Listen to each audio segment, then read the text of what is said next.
Alex says, I am so tired of how recent WoW expansions don't really expand the game. I used to look forward to new spells or talents. Now I just wait to see what is being taken away from me in the next patch. You know, it's interesting that, that can be a feeling that people would have, even though often you are getting things in the new patch.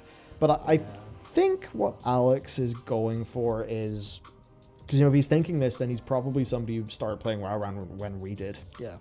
Where, I remember Wrath pre-patch, where you're like, we have our new end cap talents. Or was that when Titans Rip came out?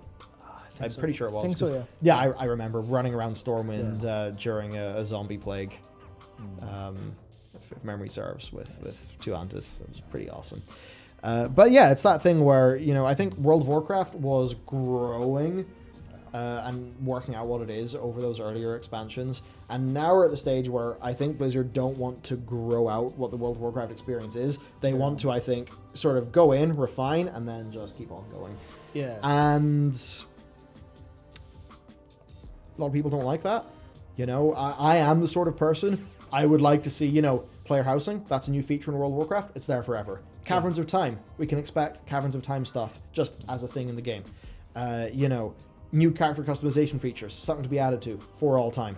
But now, Blizzard are very focused on like the build around feature of the new expansion that is only designed to last for that expansion.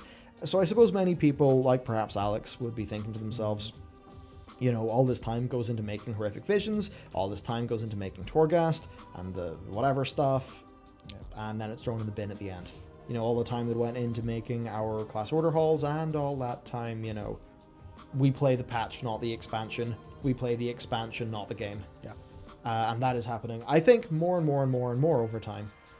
Yeah, I think from a perspective of creating humongous hype and big spikes, that's actually the move to make.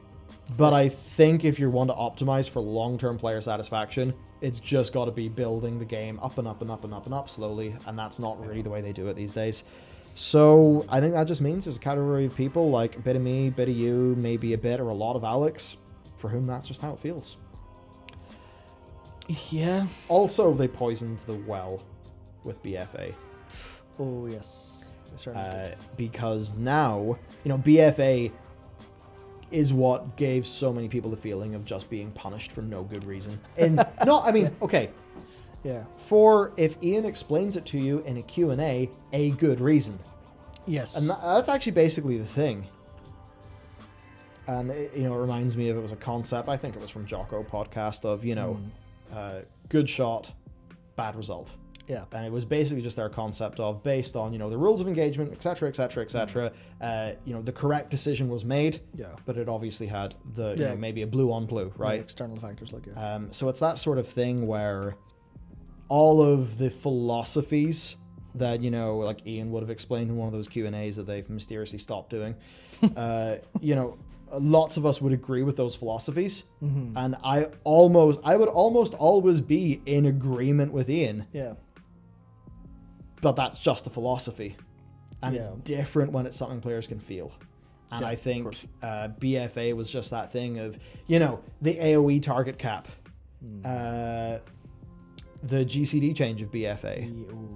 All of that stuff. You get those devs down, they explain, you say, okay, why are you doing this? Show you're working out. And they're like, oh, okay, here's why we did it. And you're like, that all makes complete sense.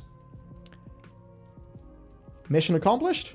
Well, if it feels shit, mission not accomplished. Even though it's like everything you said could be correct logically, but if it feels worse to players, mission not accomplished. I'd say that's one of the number one things Blizzard struggles with. Yeah, it's like... There are big problem solvers who really, I think, forget the player experience a lot. Yeah, I think that's actually like... Most of where they're going wrong is the player experience. I think it's like the devil's in the details, and so they've just spent so much time fighting the devil that I think a bunch of things got lost in the process. And I think that's why you'll have these questions like, from Alex just being like, sometimes I just feel like the game punishes me arbitrarily. Yeah, where's all the new stuff in the games? Like, oh, it's there. It's just none of it feels good, none of it feels new. Yeah. And it's because of how it's framed and how it's like they think they're giving you new stuff, and they are, but you're just thinking about the stuff you've lost. Even though the reason why they took that away from you was something that logically we could all agree with, and was a change that Blizzard would have made earnestly and in good faith. Yeah, if you had Azerite gear, and your Heart of Azeroth, and your Essences, and your Confidence, game would be terrible. Yeah, no, suck.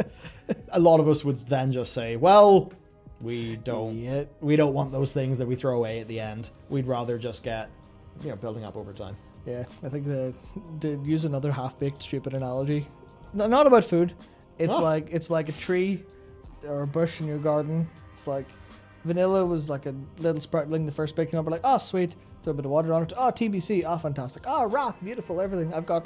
I'm level 80. I've got all this amazing stuff, all these new talents, and then Blizzard were like, that tree's a bit big. We'll have to start trimming bits off it so new things can grow in.